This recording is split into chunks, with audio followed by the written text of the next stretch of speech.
할렐루야. 오늘도 이 방송을 시청하시는 사랑하는 성도 여러분, 전 세계 여러분들이 처한 형편과 처지가 천태만상으로 여러 상황에서 여러분들이 이 말씀을 접하고 있을 줄 믿습니다. 지금은 코로나 바이러스의 비상시국으로서 많은 어려움을 전 세계가 함께 겪고 여러분들의 마음에 아픔과 고난이 얼마나 많으시겠습니까? 저는 오늘 이 말씀 여러분과 같이 함께 은혜를 받으면서 큰 위로와 하나님께 영광이 되어지기를 바라는 마음 간절합니다. 마태복음 5장 5절에 예수님의 팔복 중에서 세 번째 하신 말씀이 여기에 기록되어 있습니다.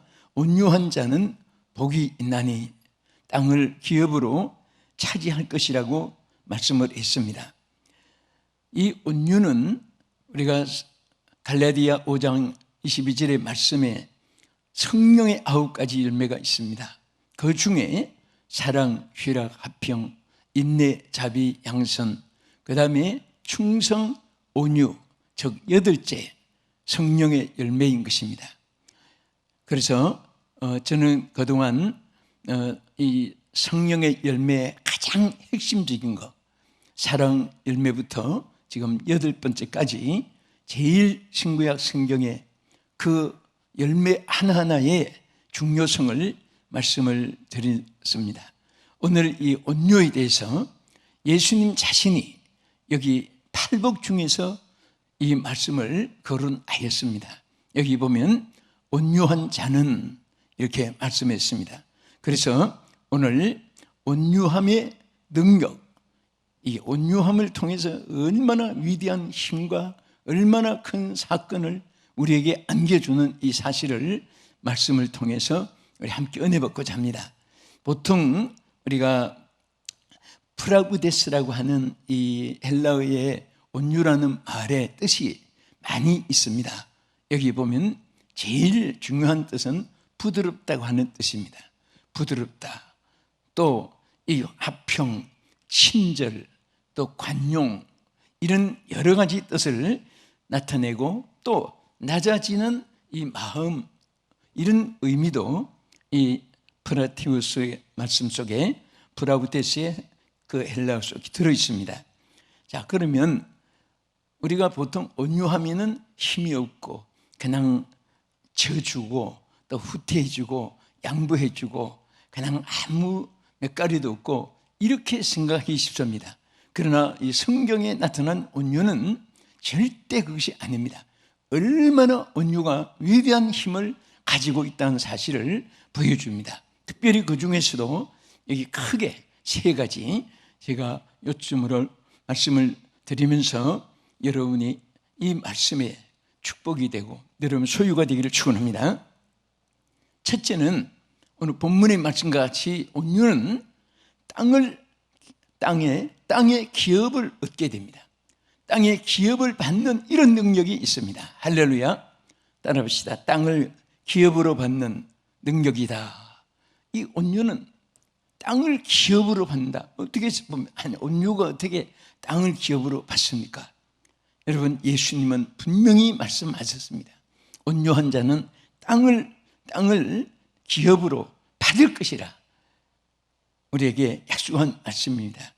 많은 사람들이 복을 원합니다. 또 복을 받아야 됩니다. 누려야 됩니다. 짧은 인생이 저주받고 실패하고 좌절하고 이렇게 사는 것은 삶이 아니잖아요. 그래서 분명히 우리가 복을 받는데 이 복이라는 것은 사람이 전쟁을 해서 싸워서 빼앗고 정복해서 가지는 것도 아니고 또 사람의 노력과 수단과 방법으로 주어지는 것은 물론 아닙니다. 반드시 이 복은 하나님이 주시는 선물입니다. 하나님만이 복의 근원인 것입니다. 그래서 성경 시편 37편 10절 11절을 보겠습니다. 같이 보겠습니다. 잠시 후에는 악인이 없어지리니 내가 그곳을 자세히 살필지라도 없으리로다. 그러나 온유한 자들은 땅을 차지하며 풍성한 화평으로 즐거워하리로다.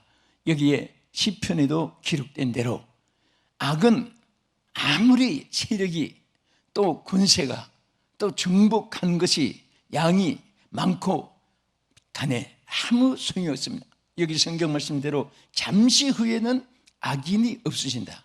악으로 이루어진 성공은 그거 다 물거품과 같이 사라지고 안개처럼 사라지고 먹구름처럼 사라지는 것이 바로 이 악에 쌓아놓는 것입니다. 그러나 분명히 하나님께서는 오늘 이 말씀대로 이 온유한 자는 땅을 차지한다고 예수님이 말씀하신 그대로 시편에도 말씀을 하셨습니다. 우리가 한 신례를 보면요, 가나안 땅에 그 가나안인들이 악하게 살았습니다. 그 좋은 비옥한 땅이잖아요. 그런데 이 가나안 사람들이 그 땅에 그 모든 행복을 다 저들이 감당하지 못한 것은 저들이 악을 행하며 살아났기 때문입니다. 그러나 결국은 1000만 년 저들이 정복하고 누리고 물려줄 땅인 줄 알았는데 결국은 악인들은 다 망하고 아주 온유하고 착하고 하나님을 섬기고 하나님께 제단을 쌓고 그런 온유한 이스라엘 백성들에게 그 땅을 차지하게 했습니다. 그래서 여러분 창세기 26장 12절에 보면요, 이삭에 대한 내용이 기록되어 있습니다. 그 땅에서 이삭이 농사하여 그 해에 100배나 얻었다. 여러분 너무나 놀라운 사실이잖아요. 아니 아무리 농업의 과학적인 발달이 되어서 재배한다 하더라도 어디 100배를 얻을 수가 있겠습니까? 이것은 절대로 하나님만이 하시는 역사입니다. 축복은 하나님께 있습니다. 오늘 이 방송을 시청하신 여러분, 정말 여러분들이 이삭처럼 이러한 100배를 얻을 수 있는 그러한 승리자가 되기를 주님의 이름으로 축원합니다. 이 가나안에 있는 사람들은 똑똑하고 말 잘하고 힘이 있고 체력이 있고 지혜가 있고 그리고 여건 조건을 다 갖춘 사람들입니다. 그러나 악은 오래 가지를 못했습니다. 악으로 지배하고 악으로 다스리고 악으로 소유한 것은 이것은 여기 성경 말씀 시편 37편 10절의 말씀대로 뭐가 그랬으면 악인이 없어지느니 잠시 후에는 다 없어진다. 그러나 온유한 자에게는 하나님이 땅을 차지합니다. 여러분 어떻게 보면 그 옆가리는 단단해요. 힘이 있어 보이잖아요. 그러나 여러분 고무, 나이롱 이런 것은 흐물흐물합니다. 그렇지만은 아무리 꺾으려고 해도 꺾이지도 않고 떨어지지도 않습니다. 지경입니다. 그러나 옆가리는 툭툭 부러집니다. 악은 어떻게 보면 강하게 보이지만은 순간에 파멸이 되고 파괴가 되고 끝장이 되는 겁니다. 그러나 온유는 힘이 없어 보이는 것 같아도 체력이 있습니다. 그 속에 강한 힘이 있습니다. 능력이 있습니다. 그래서 온유는 능력입니다. 하나님이 주시는 축복의 능력인 것입니다. 여러분 현대인들과 모든 인간의 생존 경쟁 속에서 치열한 이러한 전쟁마당과 같이 살아갑니다. 또 현대인의 정치 속에도 보면은 찰스 다윈의 진화론처럼 그 진화론에 뭐예요? 이게 보면은 그 약한 것은 강한 것에 밥이 됩니다. 약육강식입니다. 그 양육강식의 세계의 진화론으로 온 세계가 내가 강해야지 약한 것을 잡아먹는다. 내가 강해야지 내가 강한 것에서 내가 지지 않는다.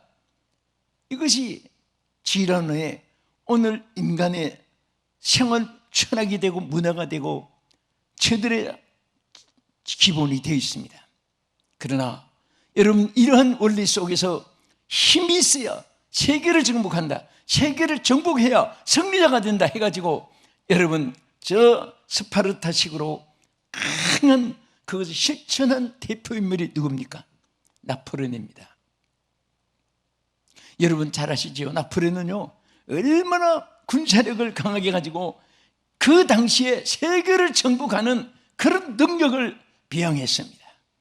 그래서 막 그 당할 나라가 없는 강대국으로 최강 그런 통치자로 군림했습니다.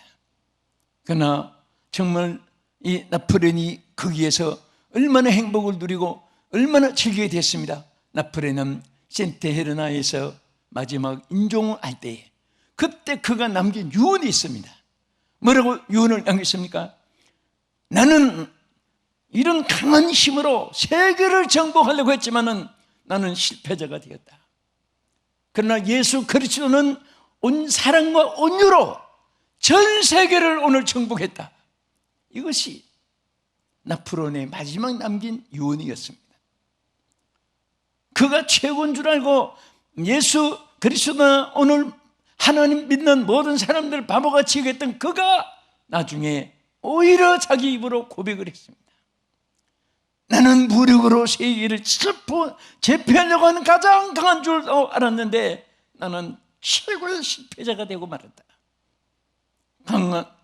약한 자로 봤던 가장 약한 자로 보였던 예수 그리스도는 온 세계를 정복하고 세계 사람들이 아무리 막아도 아무리 순교 처형을 해도 따르고 세계를 정복하고 말았다고 그가 솔직하게 고백했습니다. 사랑하는 시청자 여러분, 오늘 여러분과 저는 무슨 힘이 있겠습니까? 우리 아무것도 아닙니다. 그러나 만일 여러분들이 그 약한 것에 무력을 가지고 지력을 가지고 체력을 가지고 권력을 가지고 검력을 가지고 여러분 이렇게 주변 모든 호의가 있다 할지라도 여러분들 그것은 아무것도 아닌 것을 알아야 됩니다. 비록 아무것도 없어도 예수가 있으면, 내게 아무것도 없어도 예수가 있는 사람들은 가장 힘 있는 사람이고 승리할 수 있을 줄 믿으시기 바랍니다. 어렵고 힘든 세월을 보내고 있습니다. 눈에는 눈물이 있을 것이고 가슴에는 찢어지는 아픔도 있을 것입니다. 여러분 육체는 너무나 힘든 고통도 있습니다. 질병, 환난, 고통, 실패, 낭패, 절망, 오늘 모두의 심정입니다. 어느 한 분의 아픔이 아니잖아요.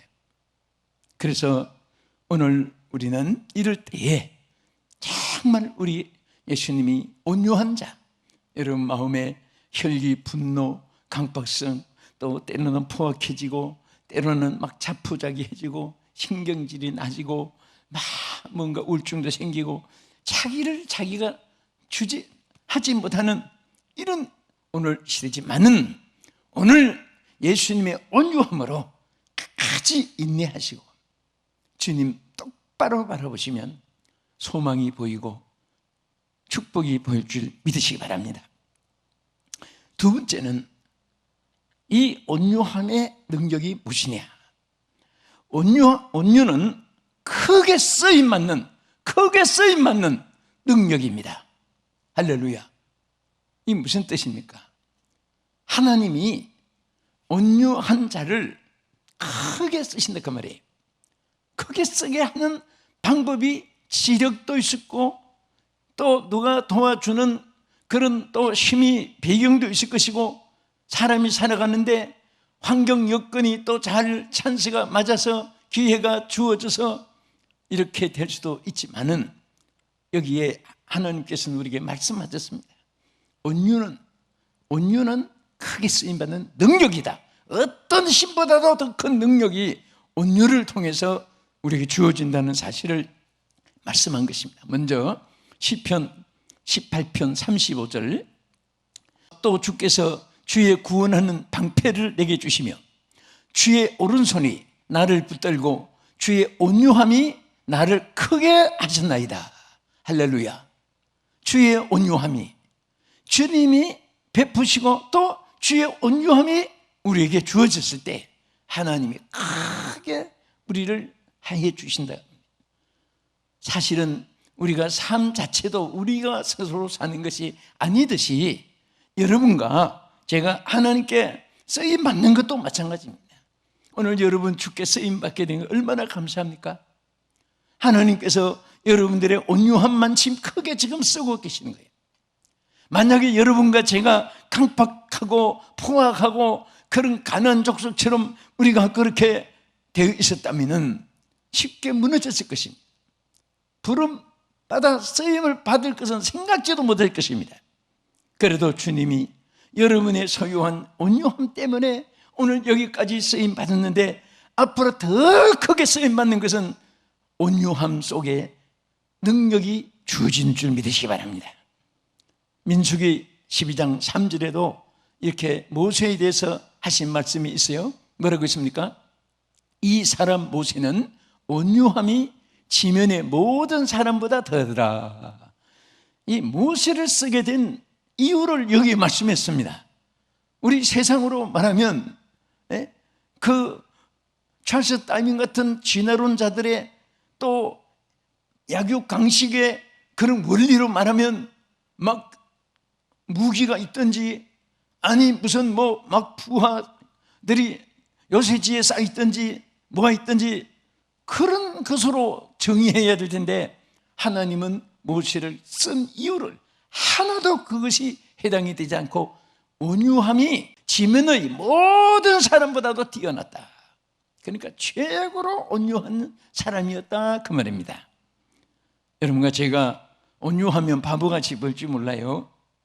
그렇지만은 하나님은 이 온유한 자에게 절대로 약한 대로 두는 것이 아니라 하나님의 능력이 그 속에 역사할 줄로 믿으시기 바랍니다.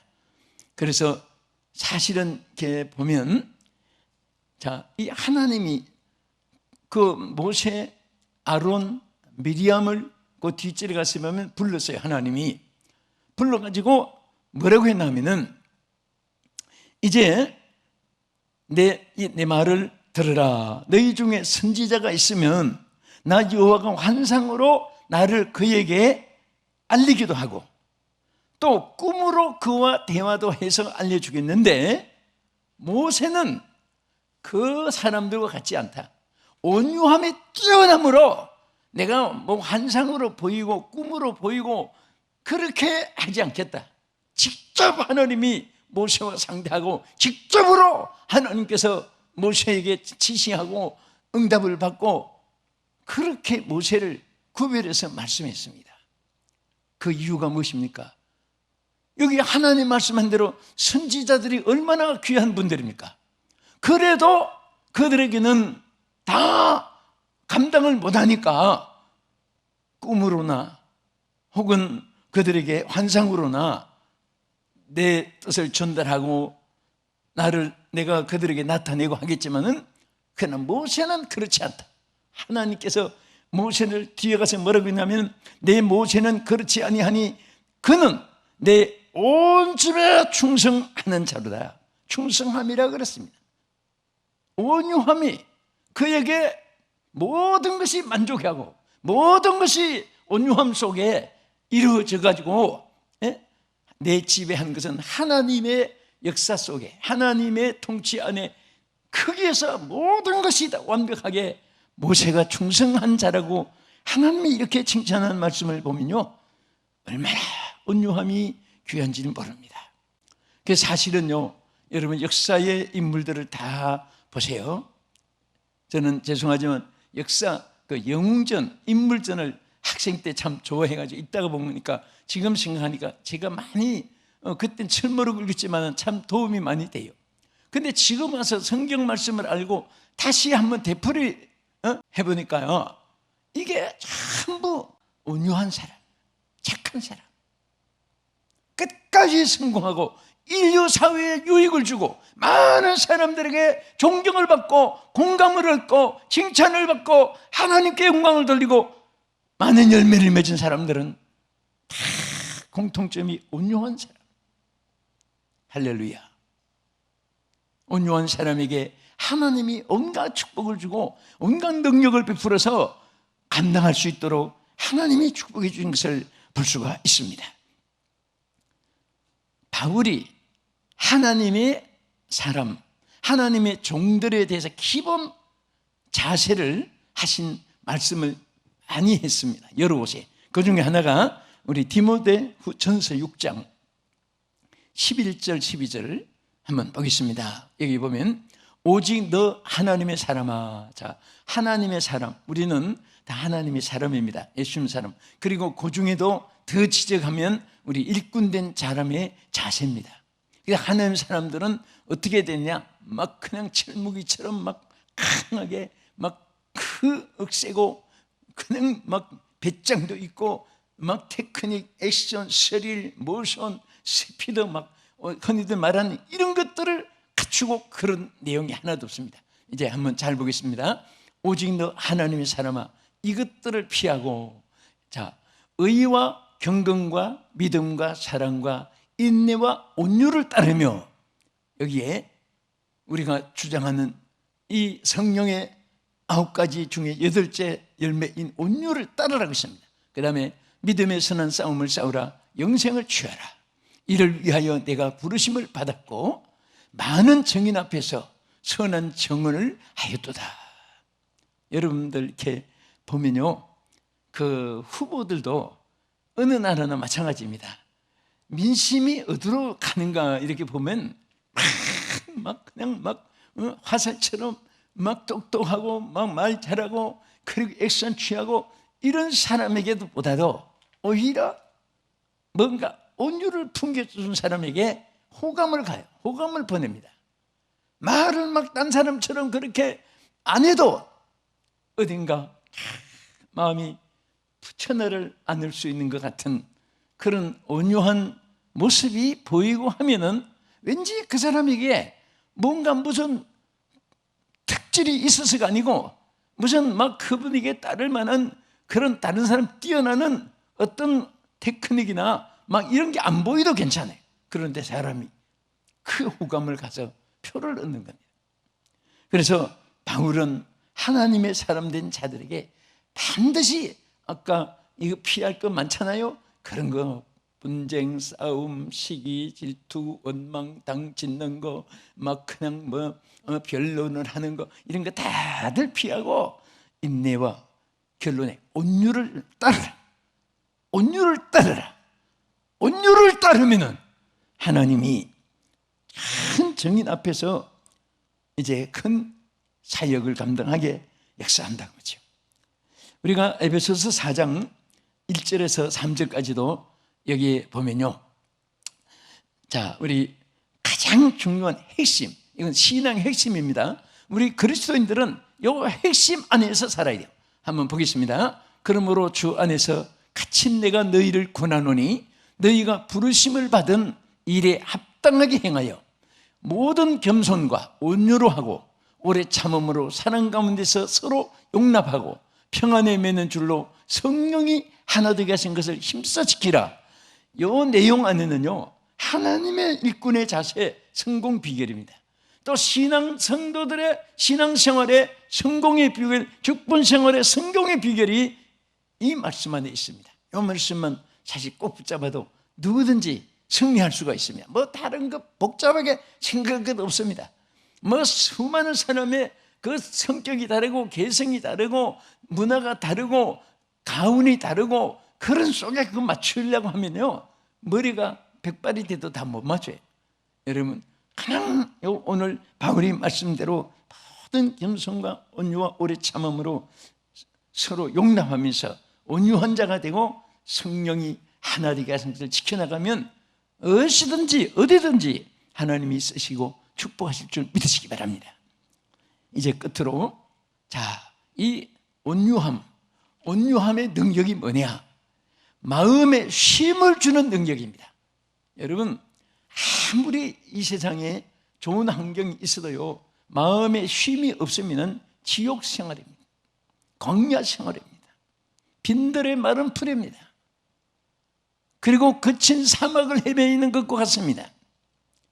예수님이 인류를 향해서 이 성경을 가리켜서 인류의 초청장이라고도 이렇게 말합니다.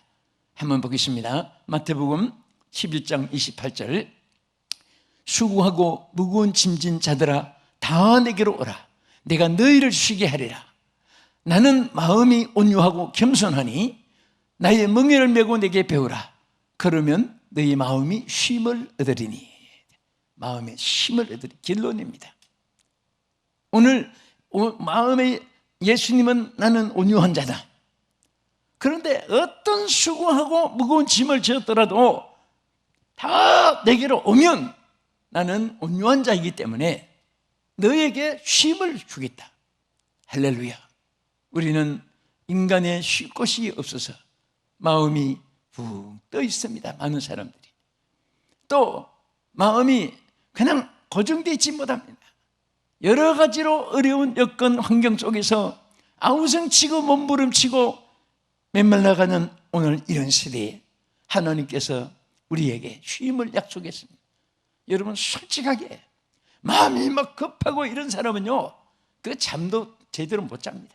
꿈에도 마음이 불안하고, 온유한 자는 잔잔한 호수처럼 천하 태풍이 일고 천하 토네스가 막 불어대치고 천하의 쓰나미 홍수가 피우고 천지개벽이 일어나도 온유한 자는 하나님을 부르면서 승리할 수 있습니다. 우리 성경 한 절만 끝으로 디도서 3장 2절에 아무도 비방하지 말며 다투지 말며 관용하며 범사의 온유함을 모든 사람에게 나타낼 것을 기억하게 하라. 오늘 이 말씀을 여러분 가슴에 새기면서 우리는 생활 속에 정말 복잡다는 이런 세상을 살지라도 범사의 온유함, 범사의 이 온유함을 어느 한쪽이 아닙니다. 여기 보면 범사의 온유함이라고 있어요. 모든 것에 온유함을 가지고 온유한 자로서 승리하는, 어떤 일이 있어도 온유함으로 총칼보다 행미살보다 강한 이 강한 온유의 무기가 오늘 여러분들에게 행복을 주고 승리를 주고 하나님께 영광을 돌리는 승리가 반드시 주께로부터 이룰 줄 믿고 주님의 이름으로 축복합니다. 기도하겠습니다. 하나님 감사합니다. 오늘 우리에게 온유함의 능력이 무엇인 것을 깨닫게 해주심을 감사합니다. 하나님께서는 온유한 자에게 땅을 차지하게 해주시고, 온유한 자에게 크게 쓰임받게 해주시고, 온유한 자에게 쉼을 주시는 주의 이 은혜가 오늘 우리 모두에게 있게 하여 주옵소서. 예수님 이름으로 기도합니다. 아멘.